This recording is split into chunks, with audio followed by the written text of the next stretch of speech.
ഒരു കാട്ടില് ഒരു നരി ഉണ്ടായിരുന്നു. ആ മുന്നരിങ്ങ പൂളിക്കും ആ കഥയല്ലേ?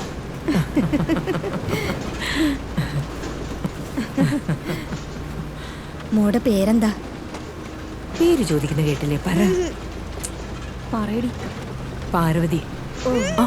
അയ്യോ അല്ല, പാറു. പാറു എന്ന് വിളിച്ചാൽ അവൾക്ക് ഇഷ്ടം. ഓ, രാത്രി മുഴുവൻ വേണമെങ്കിൽ ഉറങ്ങാതിരുന്നുള്ളൂ. മൂങ്ങയുടെ എനവാ. നിങ്ങൾ ചെന്നൈക്ക് പോവാണോ? അല്ല, കാഞ്ചീപുരം മെഡിക്കൽ ക്യാമ്പിലെ. അതെ, സൂചി വെക്കാൻ പറയട്ടെ.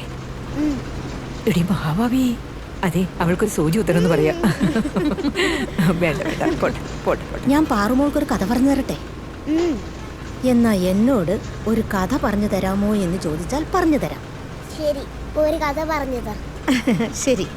ഒരു നാട്ടില് ഒരു ശിപ്പായി ഉണ്ടായിരുന്നു. ഒരു നാട്ടിലെ രാജാവല്ലേ ഉണ്ടാവുക? രാജാവിന്റെയും ചെന്നൈയുടെയും കഥയൊക്കെ നീ കേട്ടിട്ടുണ്ടെന്നല്ലേ പറഞ്ഞത്? അല്ലേ? ഈ കഥയിലെ ശിപ്പായി ഇല്ലേ, ആളൊരു കേമനാ. അവൻ മരണമില്ലാത്ത ഒരു ശിപ്പായിയായിരുന്നു. എത്ര വലിയ ധീരനാണെങ്കിലും എന്തൊക്കെ ആയുധം കയ്യിലുണ്ടെങ്കിലും അവനെ ഒന്നും ചെയ്യാൻ കഴിയില്ലായിരുന്നു.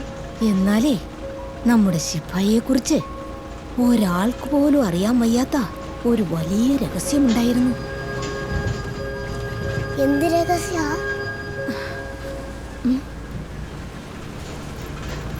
അതെന്താന്ന് പറഞ്ഞാൽ അവന്റെ ജീവനില്ലേ അവനോടൊപ്പം ഇല്ല.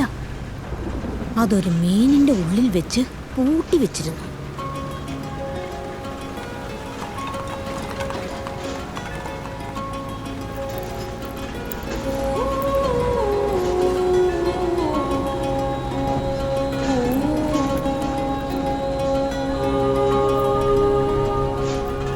ഈ ശിപ്പായി ഓരോ പ്രാവശ്യവും യുദ്ധത്തിന് പോയി നാട്ടിലേക്ക് തിരിച്ചു വരുമ്പോ ഒരു വലിയ ശംഖുവിളി കേൾക്കാറുണ്ട്.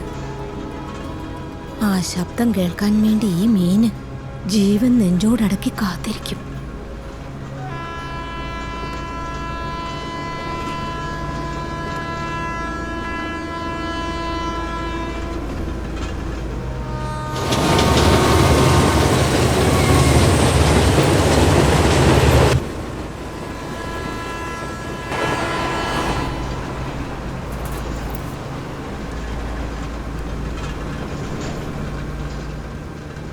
മോള് കേട്ടോ? എന്നാ പാവം, ഈ പ്രാവശ്യം ആ മീൻ കേട്ടതേയില്ല.